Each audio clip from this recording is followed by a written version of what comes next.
It is my pleasure tonight to introduce Robert Wright. Robert Wright is the author of The Evolution of God, a New York Times bestseller and a finalist for the Pulitzer Prize.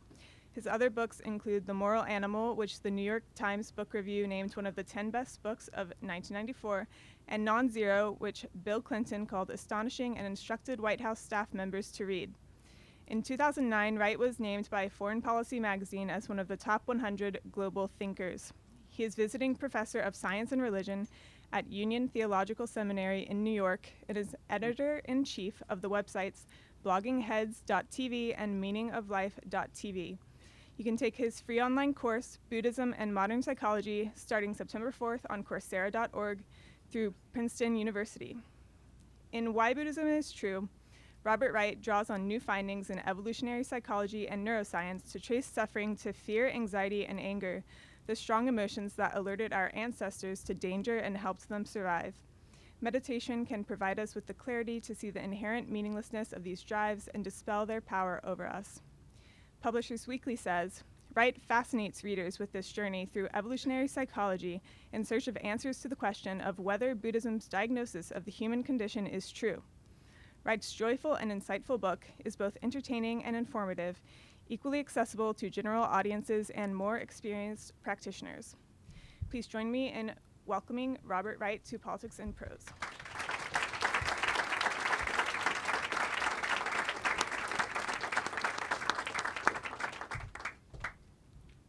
Well, thank you, Kate. Thanks very much.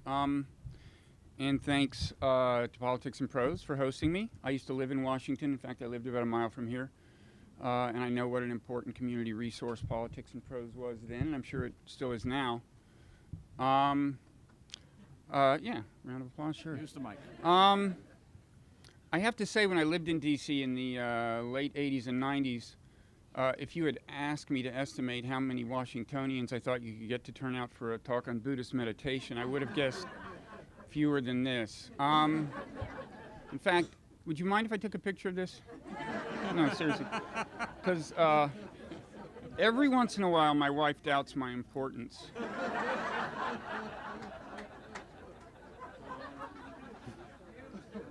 Yeah, isn't it funny? Maybe we're married to the same woman, but now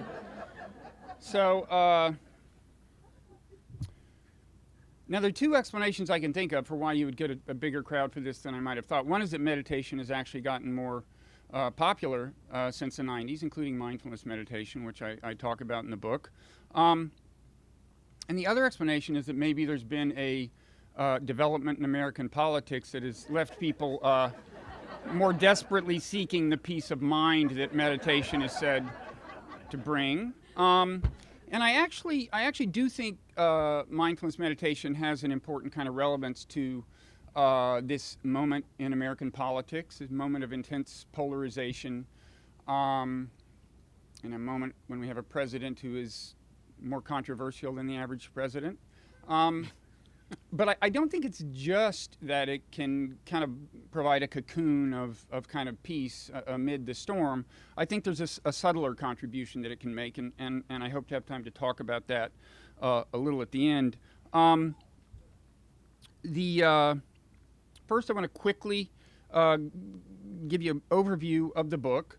It'll be quick. If it's too quick, just ask me to elaborate during the question and answer session, which I want to make sure and leave time for. This is the first time I've given a talk about the book, so if the talk is lacking in coherence, I hope you'll forgive me. I think the first thing I have to do is talk about the title.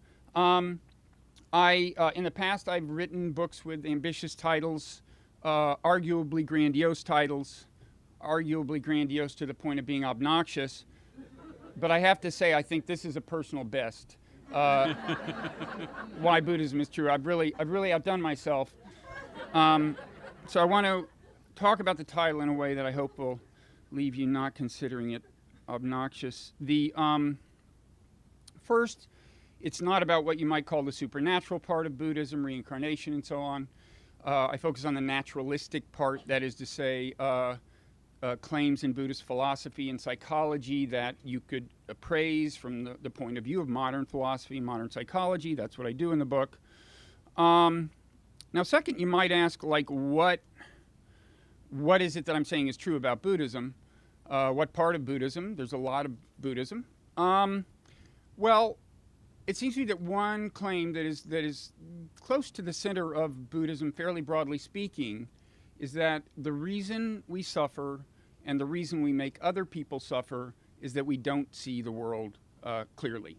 We don't see ourselves clearly. We don't see other people clearly. We don't see the world, broadly speaking, clearly. In fact, our view is so far from clarity that you could say we suffer from serious illusions, and these illusions are the source of our suffering, and they are what makes us behave badly, you might say. Now, this is kind of an amazing claim when you think about it, because it means that in principle you could kill 3 birds with 1 stone, right? I mean, by seeing the world clearly, you could become happier and also become a better person. So in principle, truth and happiness and goodness could converge. That's a claim. It's a very strong claim, and it would be convenient if true, right? If you could kill 3 birds with 1 stone. And I defend the claim in the book.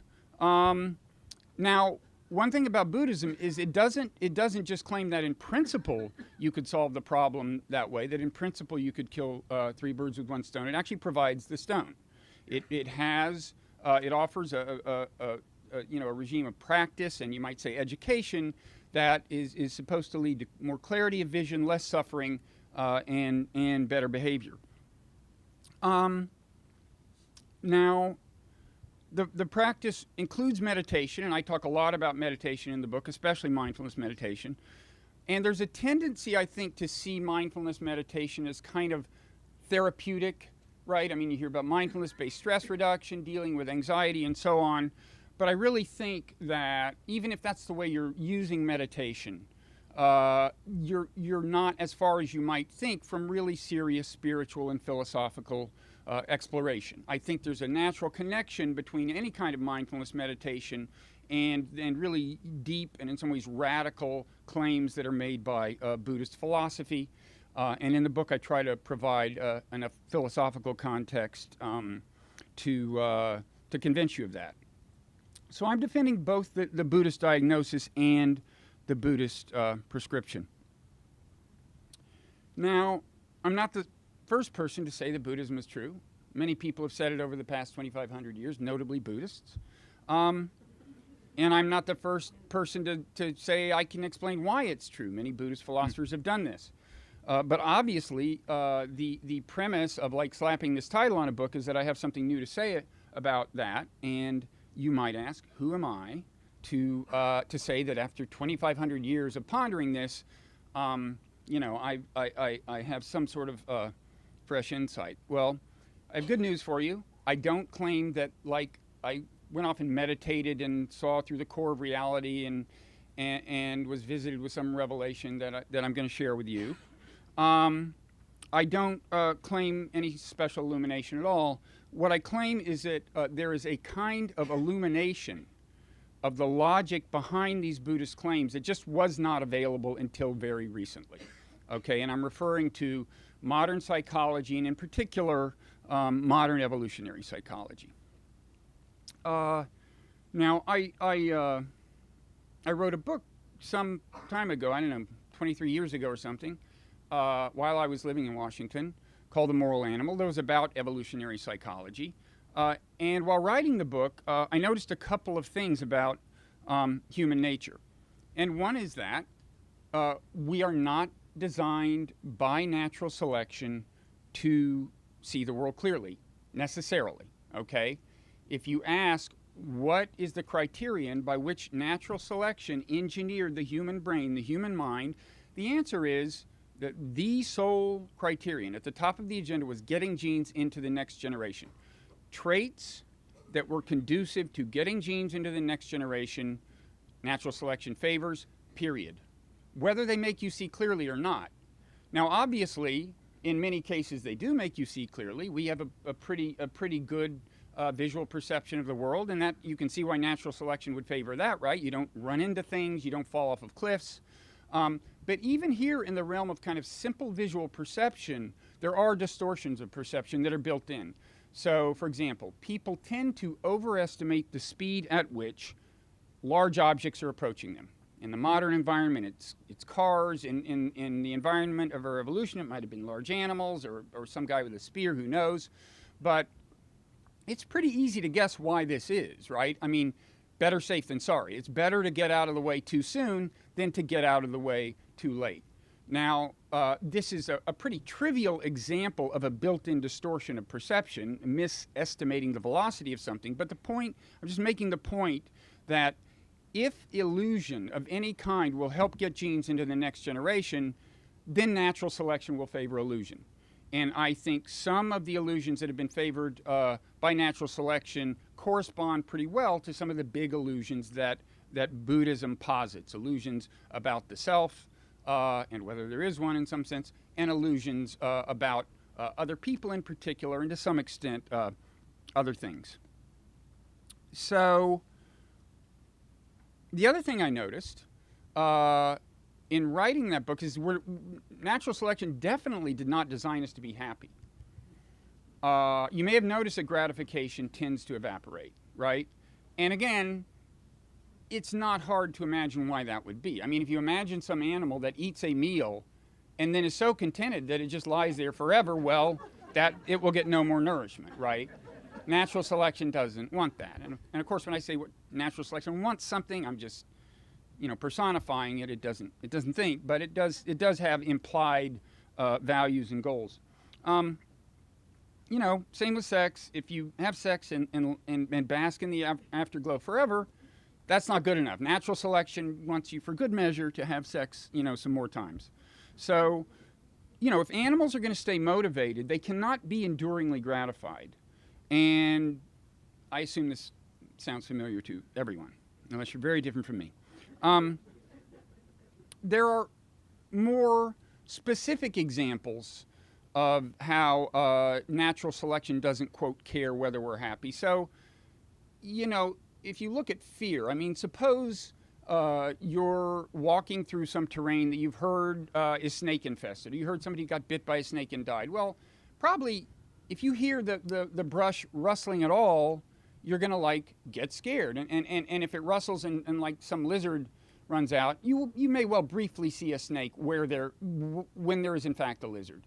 So you're going to feel a lot of fear that is actually, strictly speaking, unnecessary, in the sense that most of these times there turned out to be nothing worth worrying about. But again, as with the moving object, natural selection errs on the side of caution. So we get these, what you might call, false positives in the realm of fear. And note that in this case, the suffering is related to an illusion. I mean, you think there's a snake there, and there's not.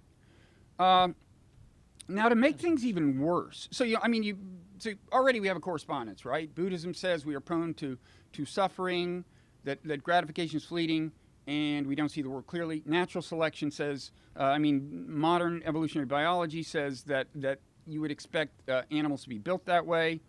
The modern environment, in some ways, makes things even worse for us, okay? So even in the environment of our evolution, we were prone to suffering and not always seeing things clearly, but the modern environment makes things worse. So, for example, you take something like anxiety. Evolutionary psychologists would say anxiety is natural. So if, you imagine many thousands of years ago, during human evolution, some, hunter-gatherer toddler wandered off and the parents realized they haven't seen the toddler, you'd expect them to worry and think something horrible has happened, go find the kid. That's natural anxiety. Then in the modern environment, you do things like drop a child off at a daycare center for the first day where you don't know anybody. That's unnatural. That's so you get a whole new kind of anxiety. Or take kind of social anxiety. Evolutionary psychologists say it is natural for us to worry about what people think of us because during evolution, people who were highly regarded, had friends, had stature, would have gotten more genes in the next generation. So in that sense, social anxiety is natural. But then in the modern environment, you're put into the kinds of situations that evolution didn't even prepare us for. Like, for example, suppose you're addressing a whole room full of people that you've never met before. I actually feel fine about this. You've been very friendly, but the fact is that people have profound public speaking anxieties, and they imagine things happening that aren't going to happen. You know, they imagine apocalyptic things happening when they give their PowerPoint presentation. So basically, we're prone to suffering naturally and to illusion naturally in some senses. The modern environment makes things worse. So the thing about thinking about all this from the point of view of evolutionary psychology, as I was writing this book, is it definitely didn't make my life better.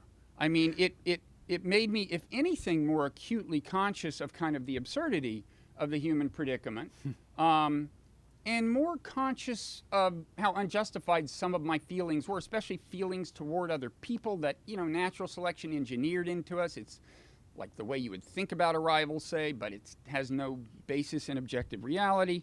But I didn't, there was, you know, I didn't have anything I could do about it.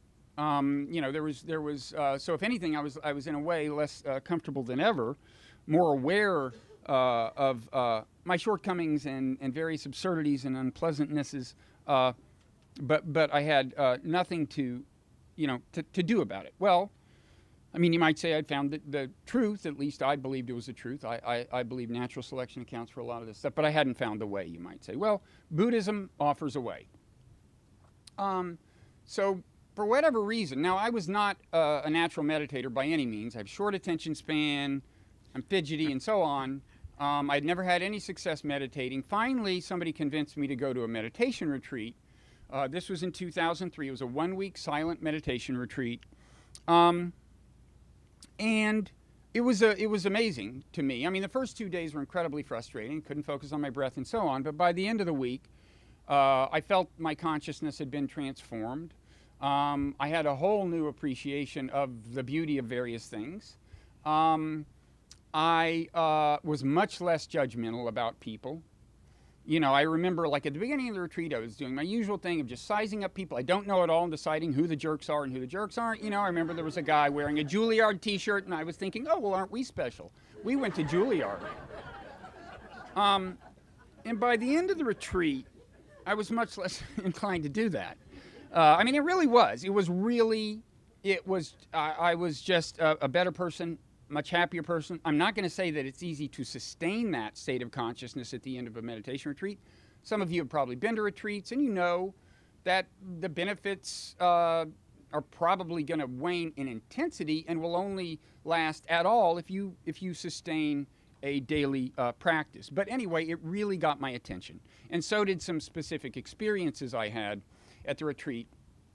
My first kind of big breakthrough at the retreat was, it was a morning when I had had too much coffee.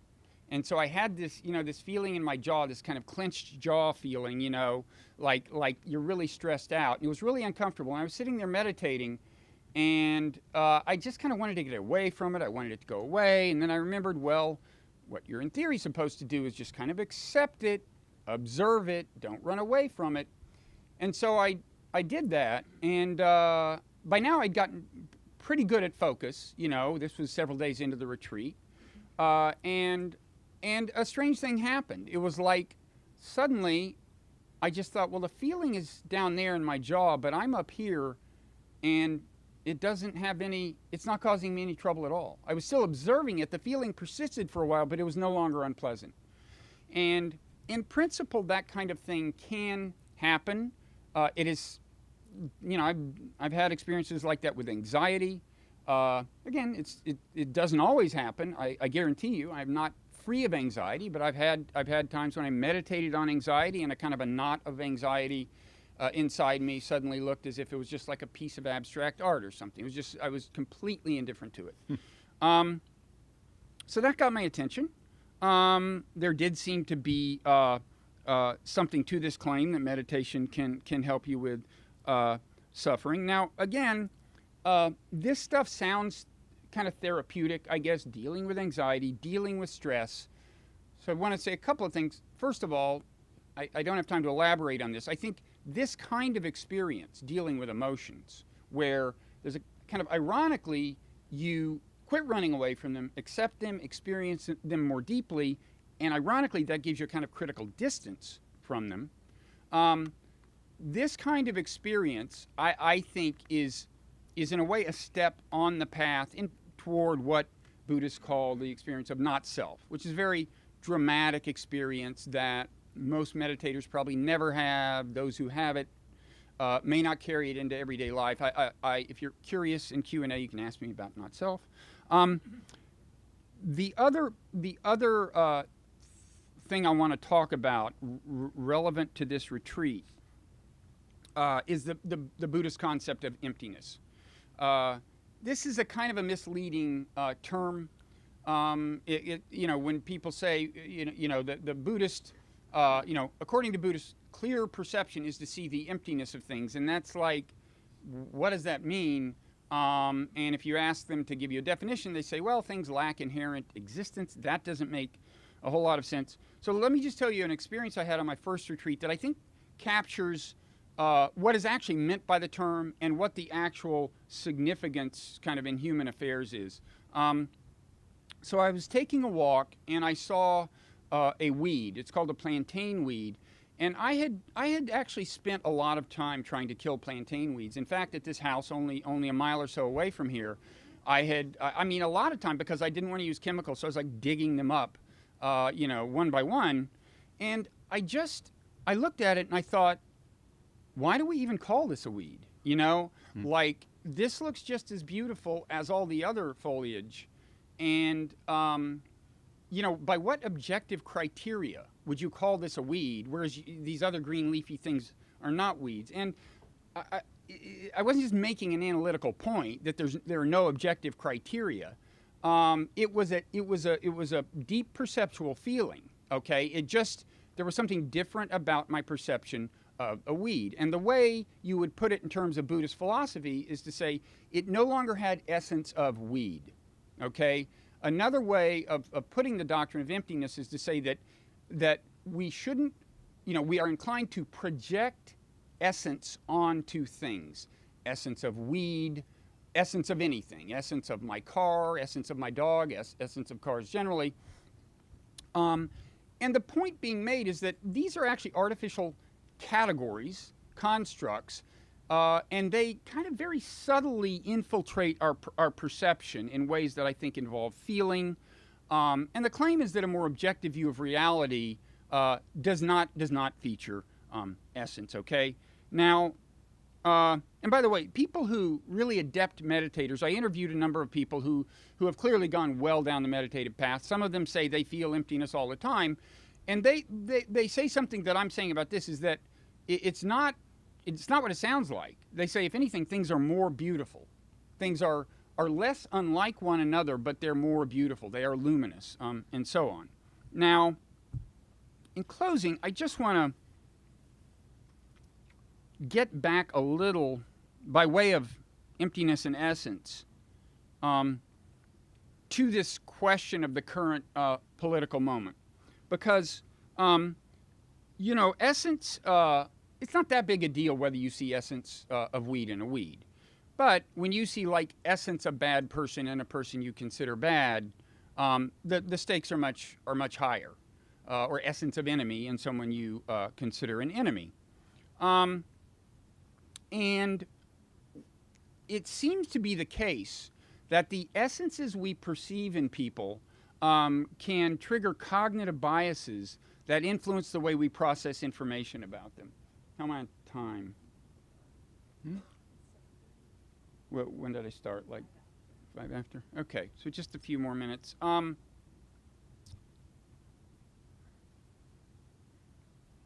let me say that if anybody's curious in Q&A, there is a cognitive bias I could talk about right now, but I'm not going to, because I want to leave plenty of time for Q&A. The first question. But it really is significant. Let me talk quickly about another cognitive bias that is responsible, that plays a role in the current polarization. It's what is responsible for the spread of so-called fake news. Now, I submit that most of us have helped promulgate fake news. At least I certainly have retweeted things, or you can share them on Facebook or whatever, without really checking them out thoroughly, right?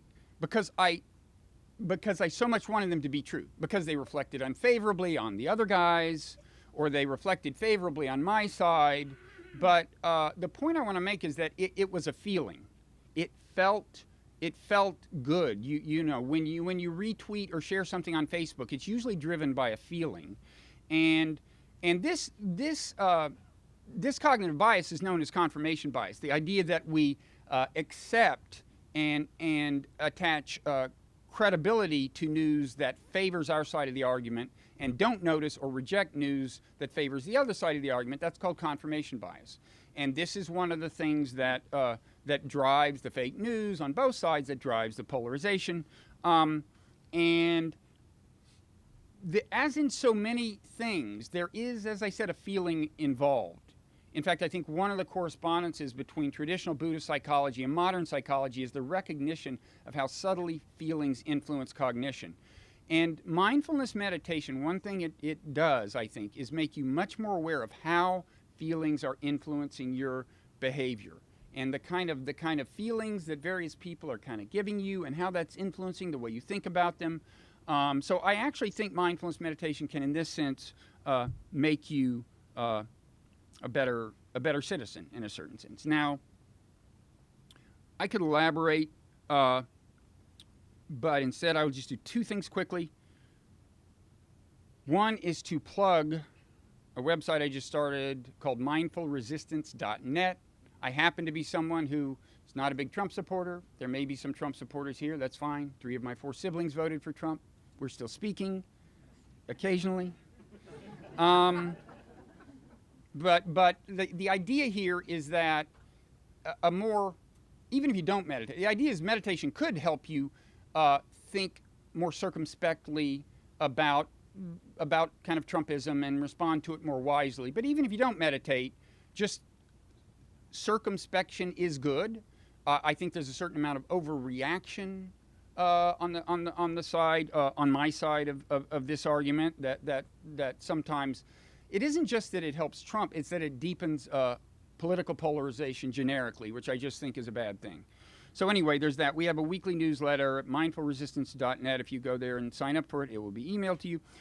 The other thing I just want to say is, now I should first warn you that, you should discount what I'm about to say, because I am prone to apocalyptic thinking. I am prone to focus on how various malign forces could spin out of control.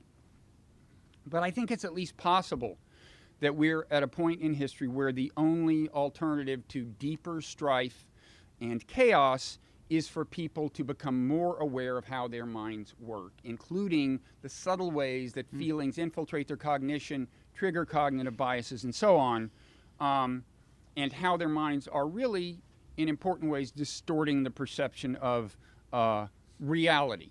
Now, there are ways to do this without mindfulness meditation. It's not the only way. I mean, the main thing, I think, is that we, in one way or another, reach for some kind of, like, you might call it metacognition, awareness of the way the mind works. I think that would be very good for the world. And if, as Buddhism suggests, this makes people not just better people, but happier people, then so much the better. So that's it. Thank you.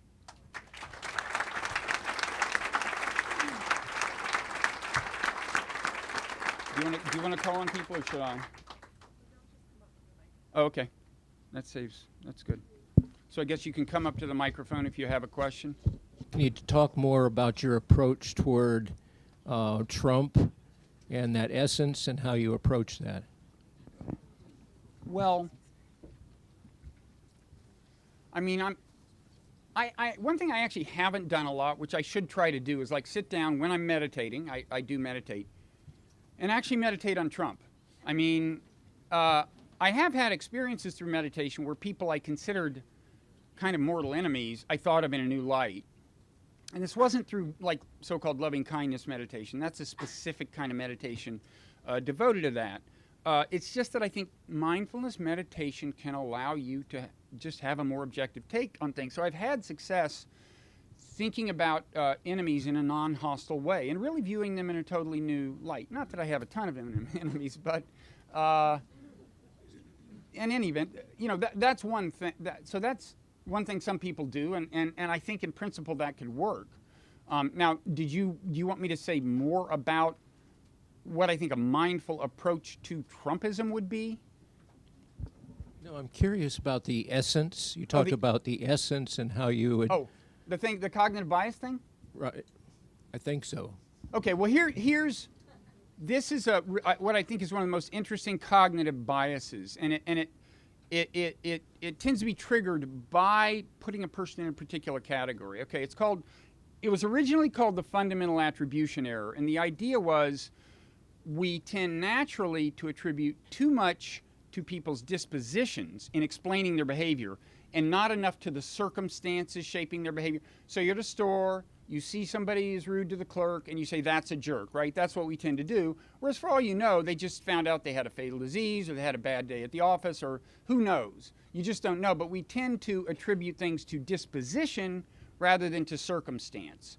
At least that was the original conception of the fundamental attribution error. Now, it turns out to be more complicated in a really interesting way.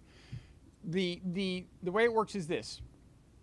With our friends and allies, if they do something good, we tend to attribute it to their disposition. That's the kind of people they are. They're good people. If they do something bad, we explain it away via circumstance or situation. You know, we say, this is a real thing. This is the way it works. You know, oh, well, they were just under peer pressure, or they had a stressful day, or whatever.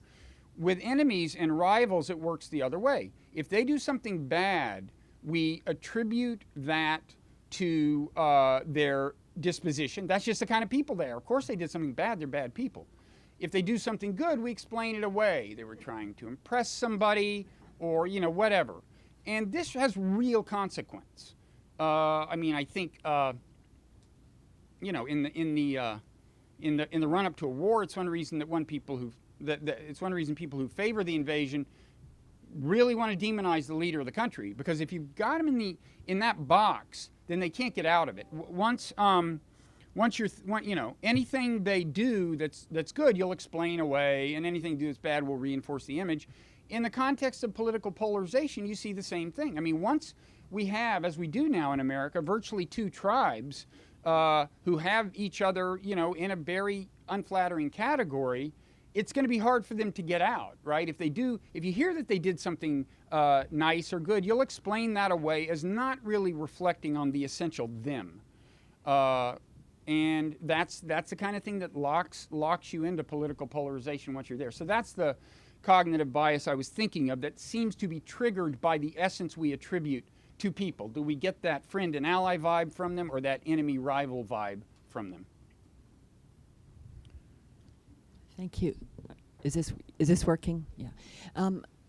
I guess my main question is, could you just talk a little bit in the terms you were about the evolutionary psychological advantages of denial?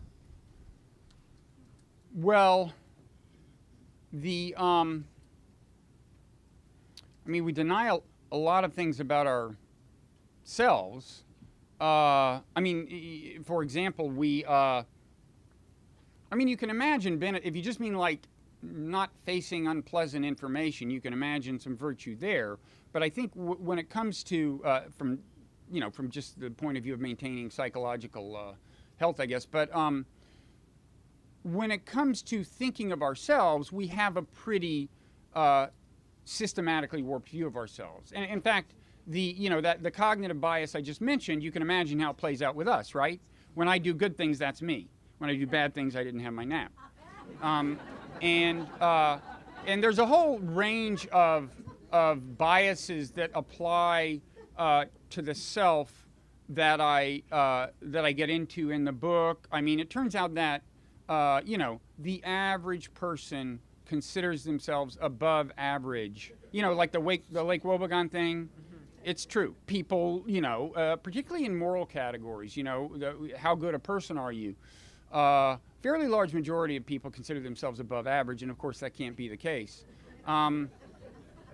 So there's a lot of things we naturally deny about ourselves. There's all kinds of biases about the self that I get into. I'm not sure how much that. Well, if you could make the leap to specifically climate denial, change denial. Well, you know, here. I think that's an So- interesting the so- case the because I social think dimension. I think the thing about climate is,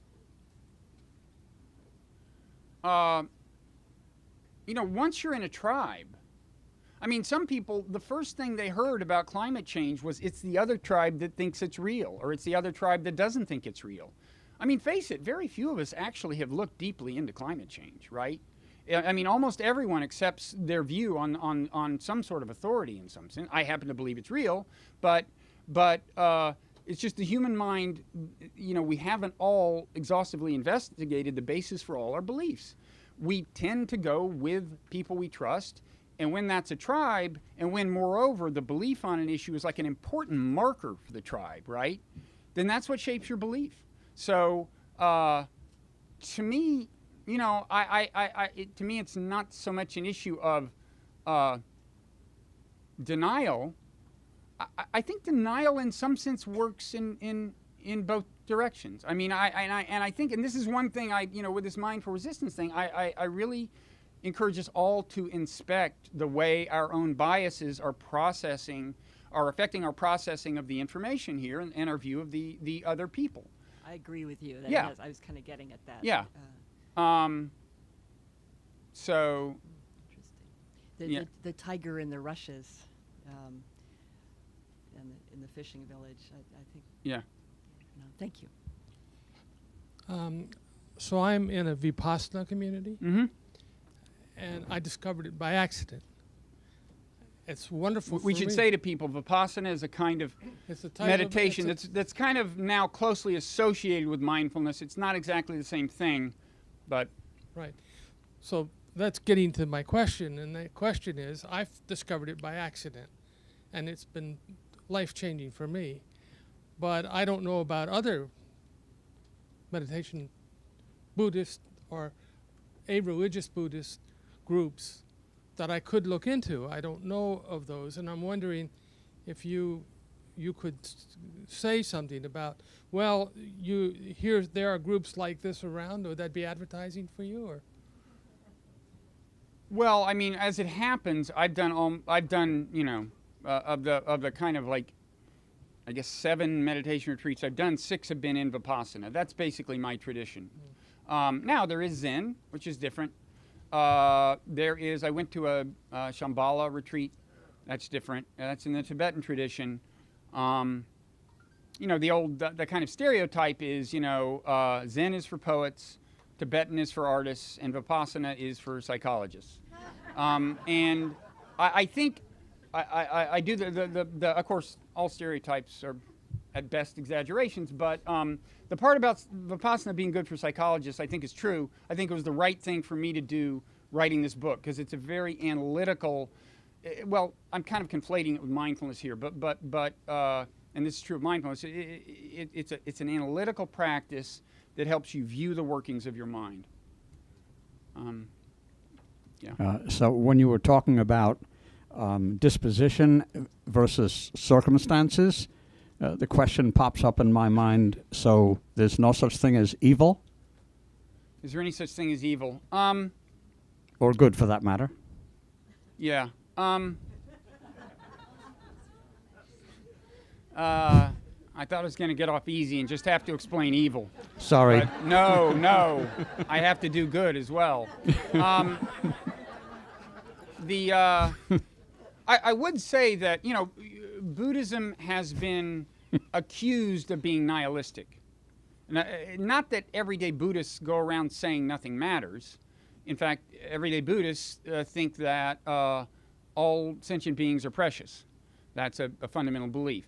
But the idea is that if you become less judgmental, in the common sense of less judgmental of people, and in the more subtle sense of less judgmental as you process your feelings and thoughts, and you just accept feelings as they come, and like it's not so much that this one's good, this one's bad. They're just the feelings just don't get wrapped up in them too much. You know, reflect on them and decide which ones you think are worth following. Do you want my view on evil, or I mean, the Buddhists have been accused of like maybe not taking that seriously enough. I don't think it's a serious problem. It doesn't actually surface in the everyday lives of the Buddhists I know. My own view of evil is that I think it's in many ways an unfortunate word, because many people take it to mean there's like people are like possessed by some force. They're evil. And if you believe that, then you kind of quit trying to explain their behavior. And my own preference is in favor of actually trying to explain why even the most horrific people in the world did the things they did. But that's just me. That's not Buddhism. We don't have time for good, I'm afraid. Hi. Don't take this as a criticism of Buddhism, because Oh, believe me, I'm above that now that I meditate. Whatever you're going to criticize, I am not attached No, to. Believe me. okay. Well, I'll give you more relief. This is not even a criticism. Okay. It seems to me, and I meditate and I develop my own system. I'm a very independent person.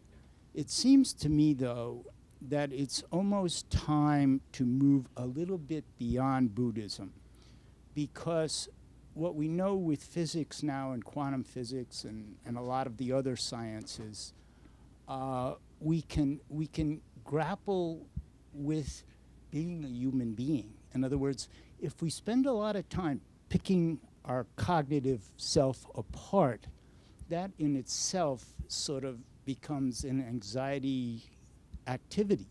So my point is that at a certain point, it's necessary to move beyond cognitive, not that you dismiss it, but move into a greater energy force so that the self, we can go beyond the self and actually develop a sort of comfortable place where we can exist without getting all tied up with our thinking all the time. And for me, this has worked very well. And it takes time. But the point is, the Buddhism, for me, stopped me at a certain point. For one thing, I don't like the first thing being life is suffering. That bothers me. Mm-hmm. So is there any, my question to you, do you see any movement anywhere in going sort of beyond Buddhism and incorporating more energy as opposed to getting stuck on cognitive? Well, I think a lot of people are doing different things, but I would say that what you're describing, as I understand what you're talking about, it sounds kind of Buddhist to me. I mean, there is this idea of not self in Buddhism, and that certainly involves getting less tangled up in your thinking, to say the least, and less tangled up in your feelings, to say the least, and in fact becoming so not attached to these things that constitute your traditional sense of identity that the very bounds of yourself may seem to dissolve, and there may seem to be a kind of a continuity of identity between you and other forms of life. And I've had little glimpses of this on retreat, of what that would be like. But I know people, I've interviewed people who seem to feel it on a regular basis. So I guess I'd say I'm not sure that that's as different from, we don't have time to explore it. It may be that if I did explore it more, I'd appreciate what you meant. But I'm not sure it's as non-Buddhist as you think. A quick point on the idea that life is suffering. This is actually, the Buddha never says life is suffering per se in that first famous sermon. He says there's a lot of it. Moreover, the term that is used, dukkha, that's translated as suffering, a lot of people think could also be translated as unsatisfactoriness. You know, we always want things to be a little different than they are, and you can see why natural selection would make us like it, because things can always be better from natural selection's point of view. You can have more food, you can have more status, and so we're restless by nature, and according to some translations of dukkha, that's what's really being captured there. Yeah. Hi, thanks. I'm a very regular reader of David Brooks in the New York Times, and one of the points that he's been making in recent years is that there's kind of a developing crisis of people having a sense of purpose and meaning meaning in their lives. That this has been we've been on a downtrend in the Western world in the level of the sense that we have that things are meaningful in our lives. And for reasons I'm not sure I entirely understand, he thinks this is a really bad and a really dangerous thing. So I guess it's somewhat off subject here, the question of purposefulness in one's life, but I think you can probably make some connection between Buddhism and that problem if you see it as a problem. So the question is, do you think there is a trend, first of all, towards a greater problem when finding purposefulness in life? Does Buddhism have something to offer in reversing the trend that does exist? And anything else that you might want to say about the connection between Buddhism and finding meaning in one's life? Okay. Well, I mean, one thing that probably alarms David Brooks, or at least gets his attention, is that the traditional providers of purpose, organized religion, have less sway over people, especially people in kind of his demographic, well-educated people. But more and more, I think broadly, they have less sway. And I think it's potentially a problem in the sense that people want to have a purpose, and they will find one usually, right? And if they find one by belonging to a group that hates another group, then that's suboptimal to say the least. And I think right now in America there's a certain amount of that going around. As for Buddhism, I mean, first of all, Buddhists are not magically immune to this. You've probably read the stories of rampaging Buddhist monks. It happens every once in a while, But as far as, although by the way, most Buddhists in Asia don't meditate. Many Buddhist monks don't meditate. It's a kind of a Western stereotype that they do. I mean, Westerners think, Buddhists, they don't believe in God, they do meditate. No, they don't meditate, they do believe in deities. But anyway, the central value of Buddhism is that what you should do is, nurture the well-being of other sentient beings, and that's a great purpose. It's certainly not the only ethical guide that Buddhism offers. I think, by and large, the ethical guidelines are very commendable. But I guess I share the concern that people are finding their purpose in ways that are not great. Right. Thanks. Mm-hmm. Hello? Oh, right. Okay. My question has to do with the evolutionary psychology and an aspect of Buddhism, which is to see things clearly. But if you look at evolution as a group thing, not an individual reproduction, but a group thing, and you look at untruths or myths and superstitions and religion as the glue to hold groups, that it almost has the falsity almost is evolutionarily necessary in order to provide group cohesion. There's a function in myth, in superstition. It seems like people are forced to subordinate themselves and their perception of things in order to stick with a group or to be bound to a group. And oftentimes those things are wrong. Yeah, I mean, there's disagreement within evolutionary psychology. This is so technical, I will not spend time on it, but over whether much in the way of, quote, group selection happens or it's more individual selection. But I don't think, how much stuff evolves for the good of the group per se. That said, there's no doubt that people, by their nature, are motivated to accept prevailing beliefs in a group that they identify closely with, and that peer pressure matters. There's a famous old social science experiment where they have two lines. One is clearly longer than the other, and they go around the table, and like the first 5 people are Confederates. Okay, they're part of the experiment, and then the last few people they don't realize that they think all of the people are just kind of off the street. And the first 5 say, they point to the short line and they say that one's longer. And then by the end, everyone's saying the short line is longer. So I don't know if they really believe it, but people are motivated, under many I agree with the nature. We agree on the nature of human nature, regardless of the technical issue of how it evolved. Hi, thank you so much for your book. I've been practicing nature and Buddhism for a long time, and also I'm an environmental protection specialist at EPA, working on climate change adaptations, up until a few months ago.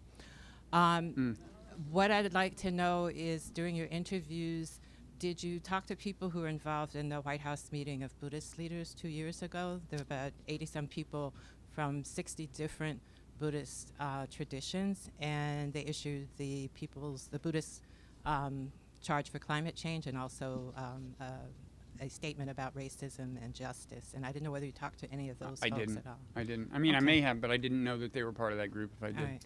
Yeah, so the One Earth Sangha, somebody had asked about climate change, is one of the networks that involves a lot of trans-Buddhist work on climate change, and will be involved not just on the local organizing level, but also at the policy level. So Okay, so I it's hope called people- One Earth Sangha? So if people are interested in that, they can they Google can it, I just guess. Google it. So Sangha is the Buddhist term for community. It's like a Buddhist community. And in fact, meditators often try to find a local Sangha, a group of meditators that they can fit in with, but it's S-A-N-G-H-A. You said One World or One Earth? One Earth. One Earth Sangha. Okay, thank you. Thank you. You said at the beginning of your talk that a lot of the dissatisfaction Buddhism talks about comes from living a modern life when we have a lot of evolutionary drives. I'm curious, as life becomes... Okay, so basically what I was trying to say is you said earlier that a lot of dissatisfaction comes from basically evolutionary drives that have not been programmed for our modern life. As life becomes more modern, technology becomes more of an everyday thing. Can you talk about how you use it personally and how that might impact people's consciousness? It's a challenge. I mean, one of the problems with modern life is that, gratification. I mean, it's bad enough that it's fleeting, but it used to be that, in olden days, thousands of years ago, at least it took some work to earn it. I mean, you may ask why I think that's a good thing, right? Maybe you'd rather just have instant gratification. But we now know the answer, that if gratification is truly instant, bad things tend to happen. Heroin provides instant gratification. Addictive things provide instant gratification. So in the modern world, they figured how to tap into the pleasure centers, and social media do that. I mean, the whole online world is increasingly, there's more and more science devoted to figuring out how to get people addicted to various things online. And the algorithms on Facebook, and increasingly Twitter, I'm sorry to say, which used to be almost algorithm-free, are designed to show people things that they're going to feel like sharing and retweeting. I mean, I think this is an undiscussed significant problem. That they design your news feed consists of a bunch of things that a bunch of people have shared. Well, people tend to share things impulsively without reflection, and things that make them feel good. So I personally think the algorithms themselves are a big tribalizing factor. As for how I handle, I mean, I've had long periods, like recently, I went several weeks just saying I can't look at Twitter before 8:30 at night. It'll just, and it was great. I mean, it was good for me. I got more work done. I had more peace of mind. And of course, there are self-discipline softwares that keep you from looking at certain sites and so on. But it's a real challenge. To even go beyond that, though, they say like people who look at Facebook too much can be depressed. They say like people who use Facebook too often can be depressed.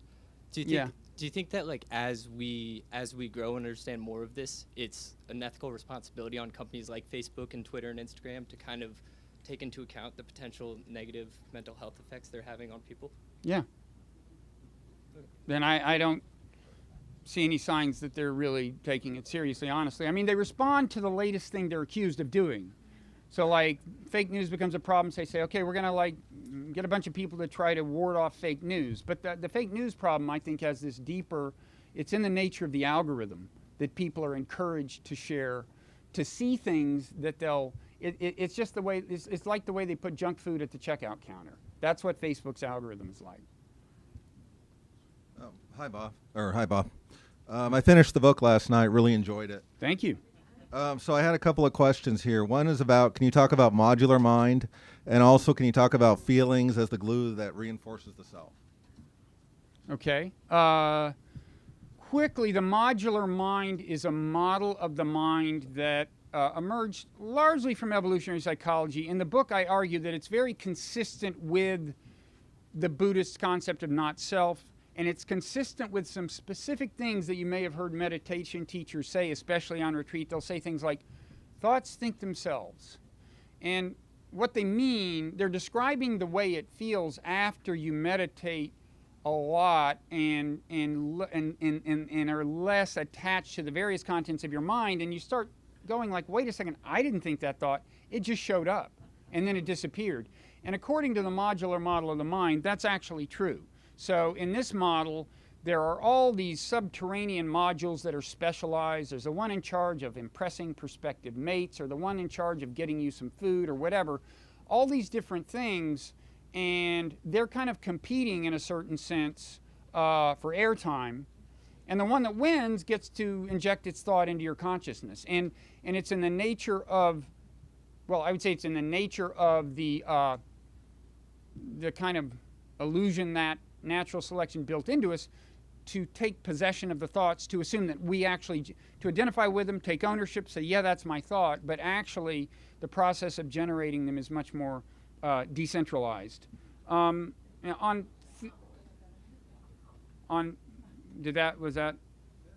I just say something that induced whatever that sound was?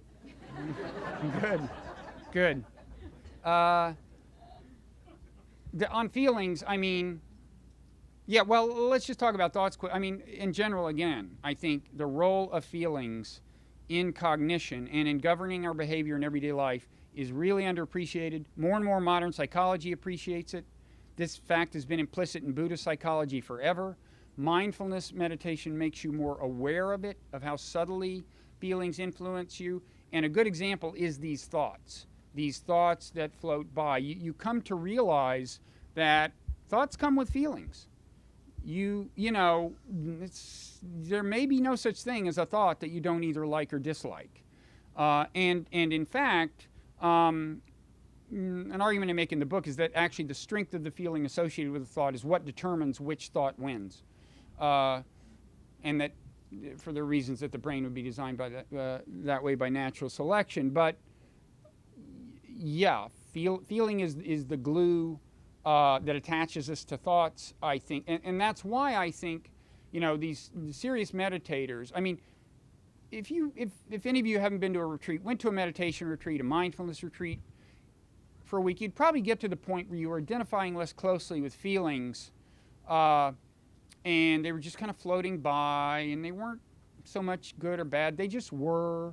And that you would probably not get so quickly to the point where you saw thoughts that way. And I think the reason that there tends to be this progression, first people get a little distance from feelings and then from thoughts, is that I think feelings are the glue that attaches us to thoughts, and so you have to get a little distance from the feelings before you get a little distance from the thoughts, but that's kind of a conjecture.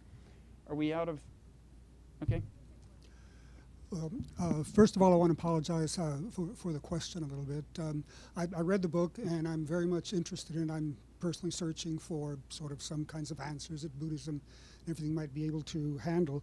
But it struck me a bit, especially in your talk, that I don't quite understand the difference between, or why this isn't opiate of a mass of individuals.